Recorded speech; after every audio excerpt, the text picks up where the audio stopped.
Welcome to the Life in Red podcast. This is a way of life that emphasizes positive sexuality, self-love, and confidence. On this journey, red is now your new color. Be courageous. Be passionate. Be sexy. And never stop living your best red life. So now I have one question for you. Are you ready to live your life in red?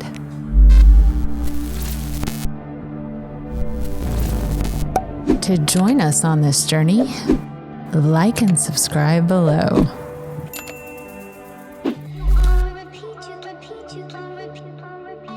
Like I can't help, I'm just taking in stuff, and I'm like, I would have shame around me receiving, and only in the past 2 years did I even have because I was not open to receiving, and because I felt guilty, because it was all about you, it was self-sacrifice, it was loving others. Yes.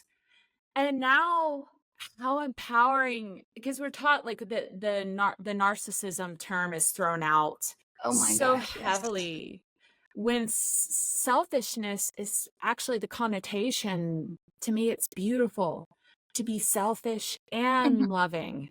And that's so cool you teach that, because I'm just now, just the tip going there. So it's awesome.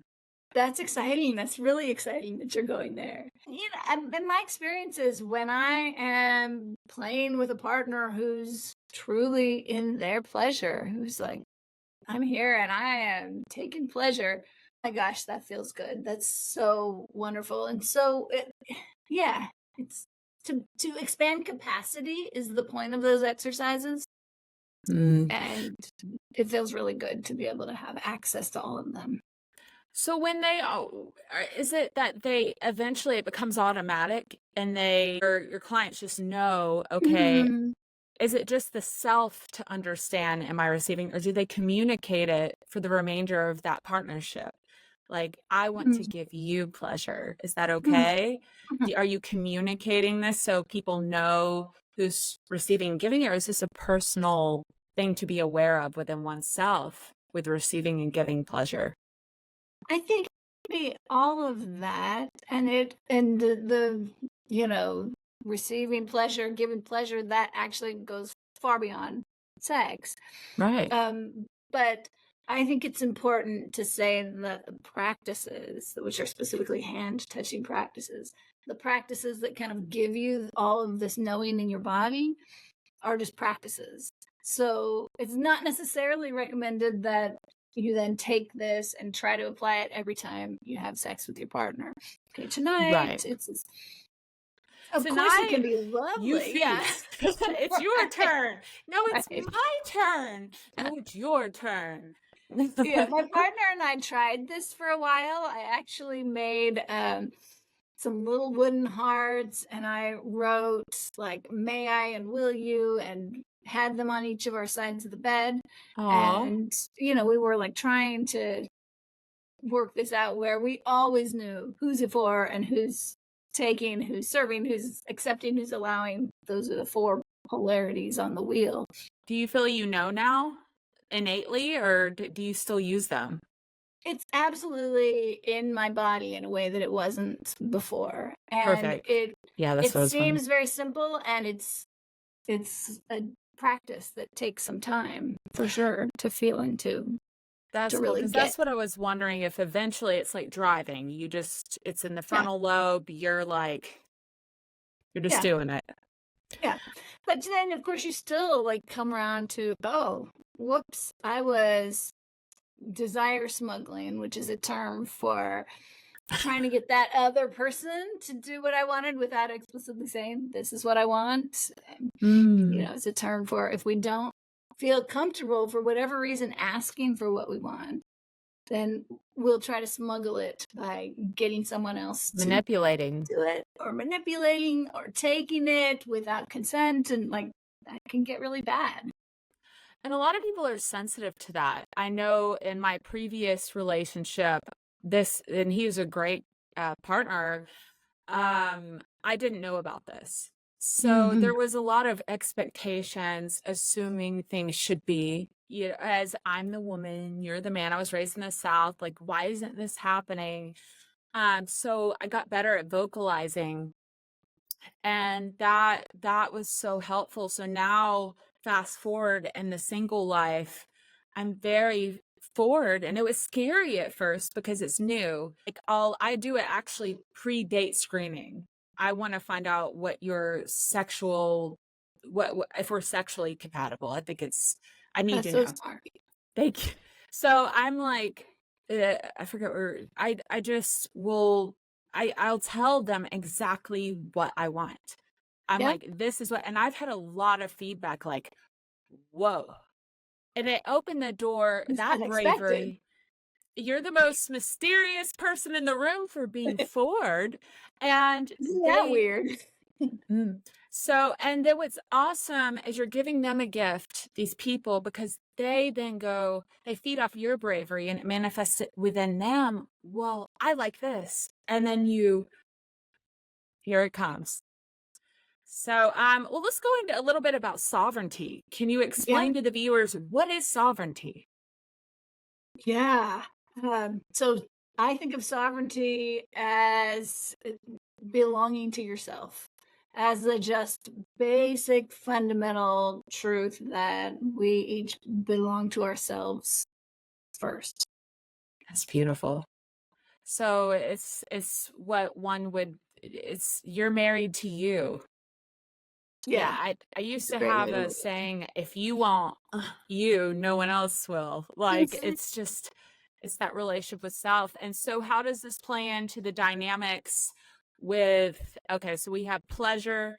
Now we're going into the relationship with self, the intimacy you have with you. What how do you use this in your practice? So someone comes, and most of us have issues if we haven't dove into self, with Yeah. self-love and understanding what modalities or exercises or things would you do to help people explore sovereignty? Yeah, well, I try to help people get better at making choices, just at knowing that they get to choose. Because I think that's so foundational to sovereignty. And yeah, I think for myself, I went through a period of my life where I felt like I didn't have a lot of choice in my own life. And Right. just really decided that initially it was just what I thought and felt. Mm. Someone had introduced me to Virginia Satir's Five Freedoms, and I don't remember them all in this moment, but the freedom to think what you think, the freedom to feel what you feel, Yeah. I would extend it to the freedom to love who you love. And so one of the things that I try to do with my clients is remind them that they have those freedoms. And even if for right now they can only feel them within themselves and they can't yet claim them in their relationships or, really stand in them, to start to notice that I have choices and they're mine and nobody else can tell me what's right for me in these regards. So the exercises are sometimes really simple. One thing I'm thinking of in this moment is I had a client I was working with who was having a lot of trouble with this. And I used to keep a shelf in my office with shells and rocks and pretty, polished stones and things. And and so I invited my client to just choose something off the shelf and then tell me why they chose it. And you'd be surprised how really hard that was for that Yeah. person in that moment because what are they going to think about my choice? Did I make the right choice? I've actually been there myself. You want me to choose Me too. something? I'm going to mess it up. I'm going to choose the wrong thing, even though there is not a wrong thing in that case. It's super low stakes. Sometimes I'll do that with my bookshelf here It's now. very Well, tidy. oh, thank you. I love it. I'll say, choose a title that's just drawing your attention, and let's talk That's about that. smart. So you're keeping But it just giving people to non-threatening. choose. Yeah. Yeah. Well, I realized like in my growth, like the power in being able to make a decision, without, influence and people pleasing and the fear of I could disappoint or punish. I'll lose love. I will Yeah. lose love if I Yeah. choose this. So it made my choice. What do I want? It was always confusing. Yeah. What do I want? I don't know, because it was always cause and effect, cause and Right. effect. Right. And so I finally hit a breakthrough with a complicated mind. Sometimes it's those easy little modalities and things. And someone said to me, if no one would get hurt and no one would be disappointed, so then I automatically can imagine that's set in my nervous system. Yeah. What would you do? Yeah. And I'm like, it's on the tip of my tongue. And I'm like, Mm. I know what it is, but Mhm. I could lose this person. I could lose my husband. Mhm. My family may not love me anymore. And this is real. These are real things Yeah. that happen Yeah. because you chose you. Absolutely. Yeah. And so that's like you're talking about the exercises I give the clients being super low stakes. But you're right that sometimes choosing sovereignty is super high stakes.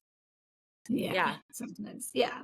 What we Well, want and is so yeah. opposite of what our partner wants us to want or envisions for us.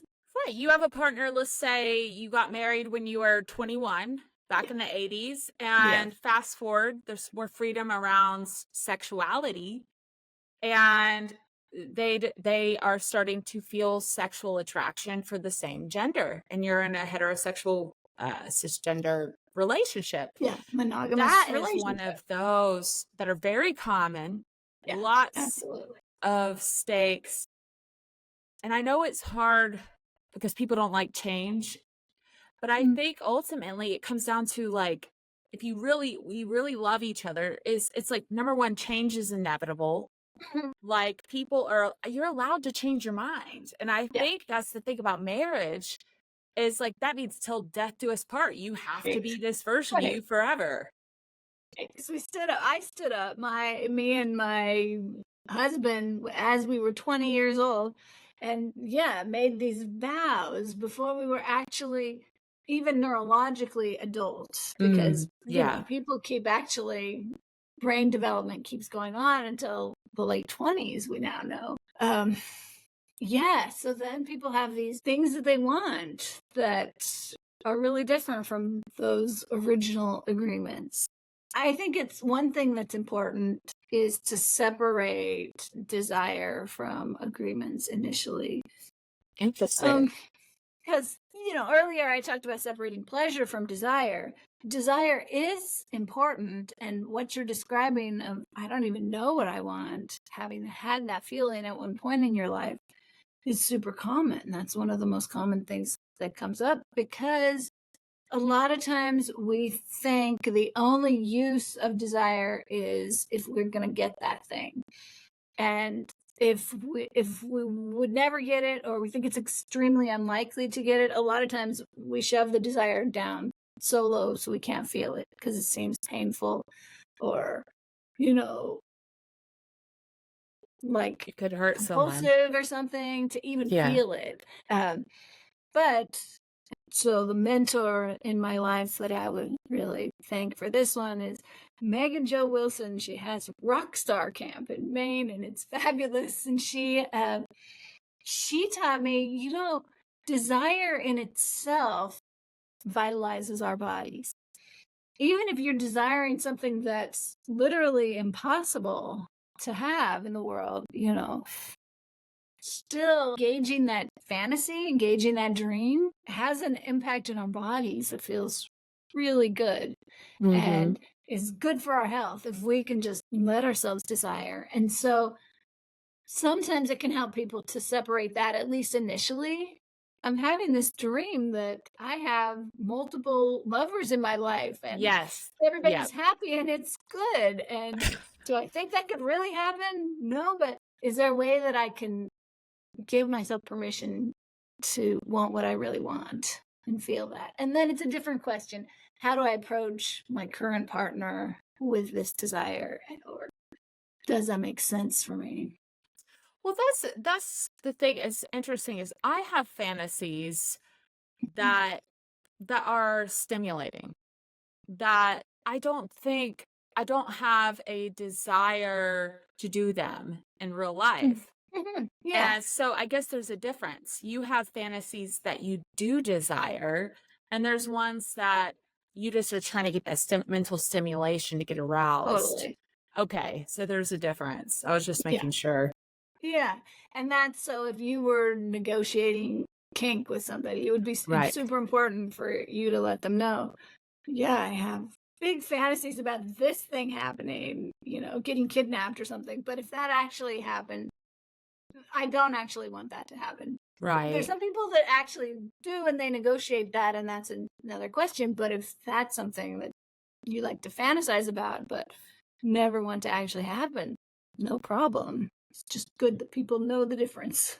So that's what's good. It's like, I know sometimes it could be confusing in relationships because, like when I watch adult entertainment, I have a preference that's it's mostly women, Uh-huh. and I date and I'm with men, but I prefer to watch women, and that Yeah. is my preference. Yeah. That's what stimulates me.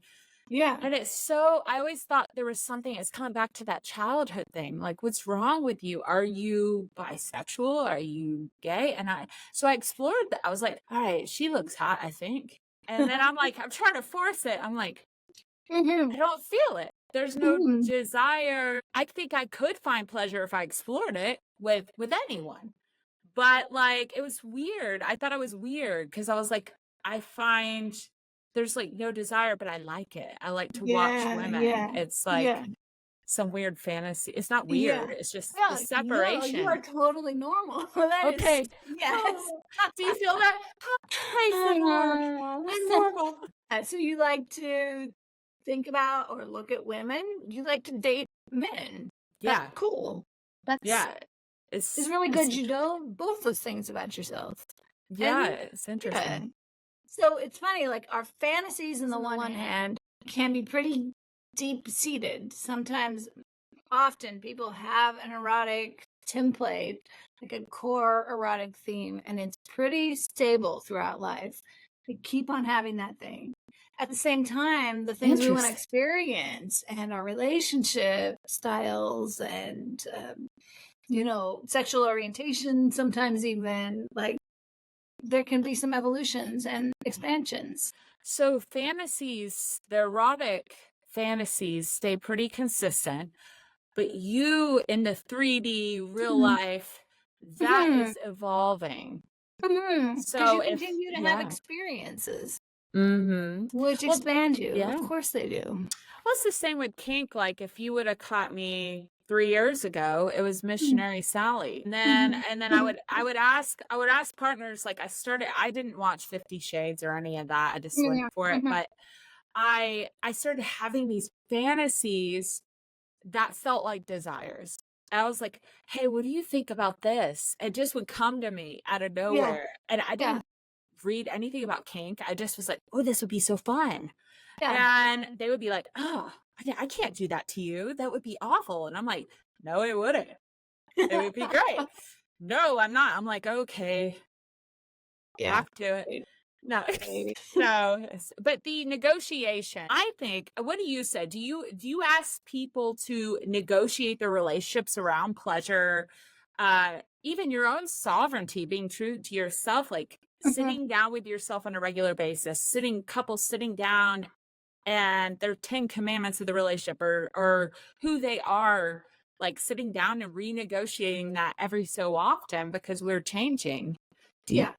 I think that's a really good thing to do, at least once a year or every 6 months. Mm, I mean, I advocate for people to have a weekend where they go to a beach house or something, or get the kids babysat so that they can really sit down and talk about what are our dreams and visions right now in this partnership.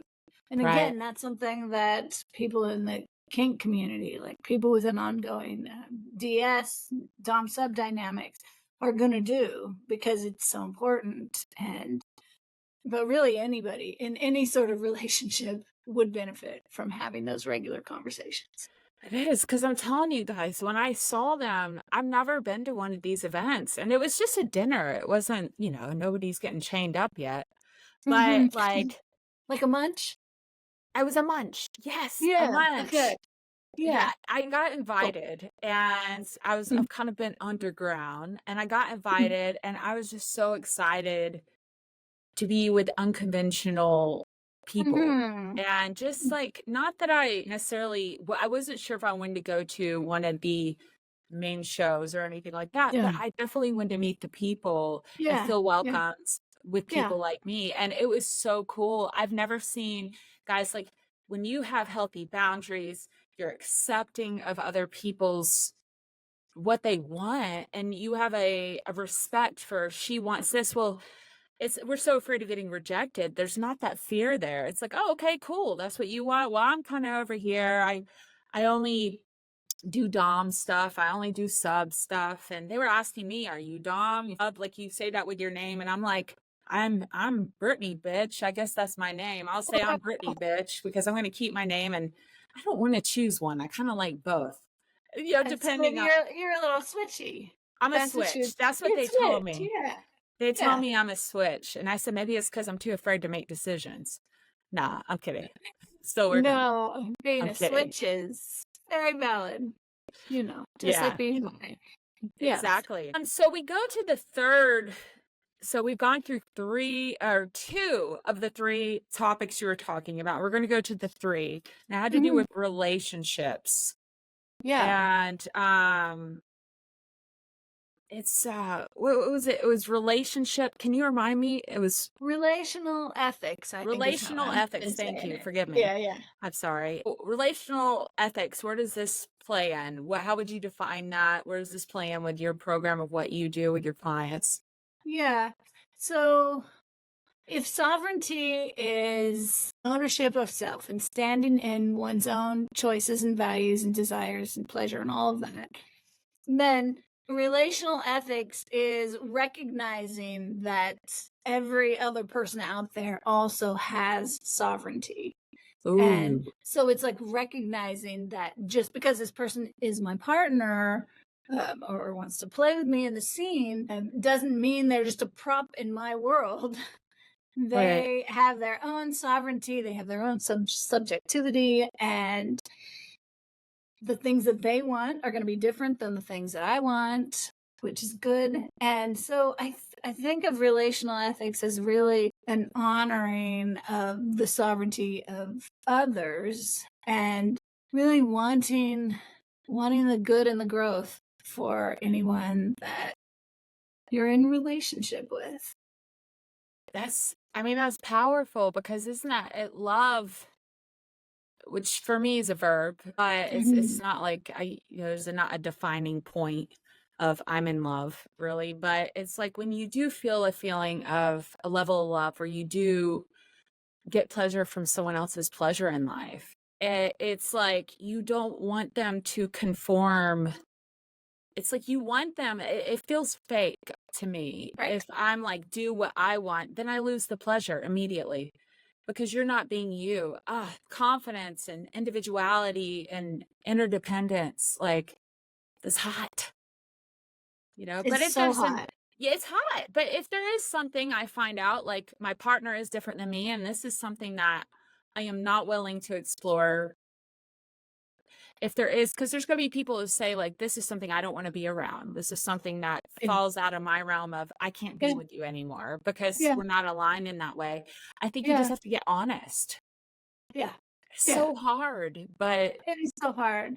And yeah, there are moments when it just becomes clear that two people's visions are so unaligned, and that this thing that this person wants is not just like this would be nice to have, but it's a core part of their identity, it's a core part of their pleasure mm, templates. And for this other person here, even interacting with that because of who knows what history or something, just preference, would be traumatic, would be hard. And right. so, yeah, so once in a while that becomes the real truth. And I do think that it's a gift to a partner to tell them the truth about that when that's the case. I think so. I've had this happen. My partner was too scared to be honest with me because I was very upfront about what I want and what I don't want as of now. Like, is this what I'm looking for? This is um I've done a lot of work to figure out those things. So it's a gift to my partner to know, hey, this is me. What say you? If it's not, Yeah, I want you to be you 1,000,000% because yeah, it's sovereignty. yeah, Like, yeah, and exactly. I didn't find out till later because of things this person was wanting that for me it's just preference. Mhm, And mhm. it was so hard because I tried to push myself to be okay with these things and it wasn't Yeah, judgment, it was just it's almost like someone who's a lesbian couple. It's like yeah, you can't help you like women. Like that's right, it. right, right. So Yeah. And I think there's an important difference here between willing and wanting, that yeah. I try to also teach this, that because sometimes there's something that I don't particularly want, but when I check in with myself and I know that the person that I'm interacting with really wants it, I find myself totally willing. Mm, And if that's the case, well, that can work. If I right. find willingness to play with you in this way that might not be my favorite thing, but I love you. And so, I find some space for that. It's good to also make sure that everybody gets the things they're wanting some of the time. Right. Yeah. This self-sacrifice thing. I've heard so many people are like, real love comes with compromise and sacrifice. There's No. something in me that wants to throw up when I hear that. There's something in my soul that is like, no, Hmm. I Hmm. don't think that's supposed to be the main cornerstone of a No. relationship. No, because I don't think the goal of life is to be these diminished, compromised human beings who have just come to the lowest common denominator together that won't upset anyone. I don't think it's actually our job to never make our partners uncomfortable. Hmm. I agree. My partner, who is the same person that I married when I was 20, and it's been 32 years now. Wow, He congrats. will tell you that I did not always make him comfortable. I had to step into to be the truth of who I am, to authentically be me. I'm going to have to, sometimes ask for things and stand in truths that aren't going to make you comfortable. Right. Well, I recently had a person, I'll keep them anonymous just out of respect, where Mhm. one partner wanted to explore an open dynamic and the other was not ready. And this is probably the most common I'm hearing as of late with people because it's becoming more mainstream. Yeah, The it happens a pineapples are lot. not hiding. Uh, No, no, yeah, and there's this very popular book now, a lot of books actually. was it No, the memoir More is the more? most recent one. A woman's Right that. memoir about her open marriage is one that has recently, just in the last few months, brought polyamory into the consciousness, sort of the mainstream Interesting. consciousness in a huge way. But I've heard there's a lot of great books. Polly Secure is one of them. that's Yeah. it's so weird because like I always try to be vulnerable about my fears and because I try to relate to people who are listening on both sides, ones that Mhm. are already in the poly community, ones that Like, you are accepted, you are loved here. And there's the people who are scared, and I have both sides in me. Yeah. And Yeah. it's like that fear that you could lose. It's like, I would be willing, but what if they decided to choose? Because I'm Mhm. demi, so Mhm. we're always projecting who we are onto our partners. I have to have a deep connection Yeah, yeah. to want to have pleasure with you. So if they are doing that with someone else, they're having a deep connection too, and they Mm, may leave me. And like, then you go to that right, possessive. Well, it's right. normal not to want to lose someone you've invested all this time in, Of but course. I had one partner who was like, I'm not like you. I don't have to have that connection I can separate them. And I was like, I didn't believe him. And it's so weird hearing you say this. It's like, I guess you can. Some people Yeah. can. Not everyone's Yeah. demisexual. Yeah, absolutely. And even demisexual people are sometimes polyamorous or Yeah. open. There's a lot of different ways of being open as well. There's swinging and Hmm. open relationship, just non-monogamy as more of an umbrella, and Right. polyamory being having relationships with more than one person at a time. But I Yeah. think there's a huge amount of assumptions about what it means to be a part of the non-monogamous community, and so that's Yeah. one of the things I try to educate about. That's Uh, cool. yeah, and just help people have a safe space to talk about that without someone going immediately to, well, if you're having a relationship problem, it must be because you're polyamorous. Actually, people in all relationship styles have relationship problems from time to time, of course. Well, that's what I talked to someone the other day about this. It was like, Mhm. I think using a different lifestyle as a band-aid is not beneficial in my Mhm. opinion, but because you're going to realize if you can't in this situation figure out, like, whether it's communication or getting on Yeah, the same page, adding multiple individuals doesn't change it. So it's like, it really comes down to, what do you want? Each of them have their set of problems. yeah, Not yeah, one's better than the other. It's like we keep exactly. trying to find a more Exactly. moral one. Like, what's the right Yeah, one? So it's right, monogamy. right, No, they all are great for different reasons. They right. all fit different personalities. What's right for you? So then, of course, this relational ethics question comes back to pleasure and sovereignty. Pleasure, sovereignty. That's What right. in it for you? Yeah, It yeah, is. And it's like, if we would just leave each other alone, the very thing we're craving is to feel seen, heard, and understood, so we can yeah. build trust and connection. Because that's what there's an epidemic of Right, a lack of connection right, with right. people. And it's like, if we can't get honest and leave each other alone, we can't. Yeah, Yeah. So there we go. There's shame and hopelessness and yeah, suicides, and it's horrible. So it's yeah. beautiful what you do, Katie. This is it, Hmm. you've helped me, because this conversation was hard,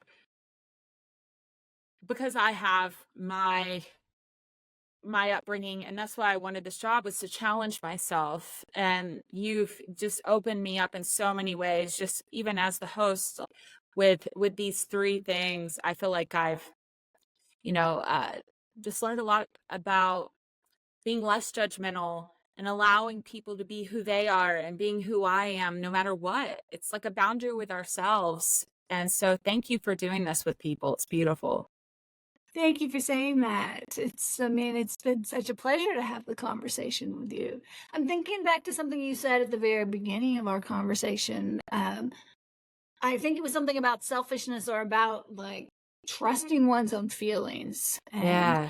like instead of that being a bad thing, instead of that being a sinful thing, that really feeling into our own pleasure and desire is a highly ethical thing to do. And I think that that's the core of this, because what I find is that when I can trust someone to tell me the truth about what's right for them and what's not, and when I can trust someone to respect when I do the same thing, well, then there's ease between us. There can be playfulness between us. There's such a deep wonder in knowing that someone's going to take care of their own body. They're going to tell me what they need, what they want.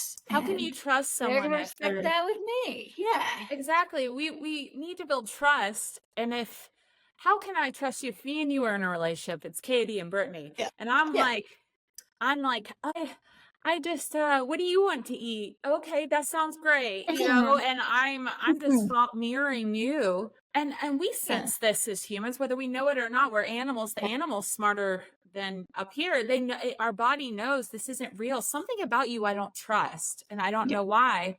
It's like, give yourself the gift. Just being honest. And then I don't get the pleasure of taking you out to eat to a place that's exactly what you wanted. If you always just say, oh, whatever you want. It's the other way. There's no sovereignty. Yeah. Wow. And I think it's like, for me, any relationship I want to be in with someone who's like has engaged with these topics and wants to be a whole human being and wants to show up not as what they think I want, but as who they are. Yeah, that's always scary to me.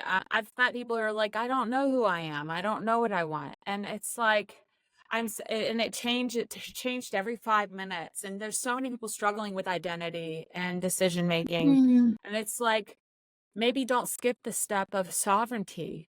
Go marry you, go get to know you, go date yourself, go explore.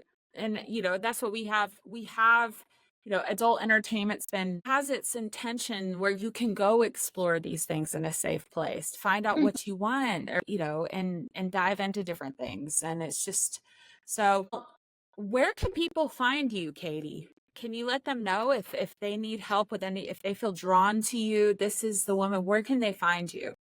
Yeah, absolutely. So it's really simple. It's just my name, www.katiebaptist.com. I'm licensed in the state of California. So as a therapist, my clients don't have to be in Sacramento. They have to be in California. Okay. But I love to hear from people anyway. And, as I said, this is my favorite thing to talk about. I'm also on Instagram at katie.baptist.lcsw. Perfect. And I will list all of those below for you guys. And thank you again, Katie. And you guys keep living your life in red. And we'll see you next time. Thank you. Thanks for joining the Life in Red today, where we embrace passion, confidence, and positive sexuality. Keep painting your journey in bold red strokes. Don't forget to like, subscribe, and follow us so that you never miss out on living your best red life. Ready for more? Stay passionate, stay red. See you next episode.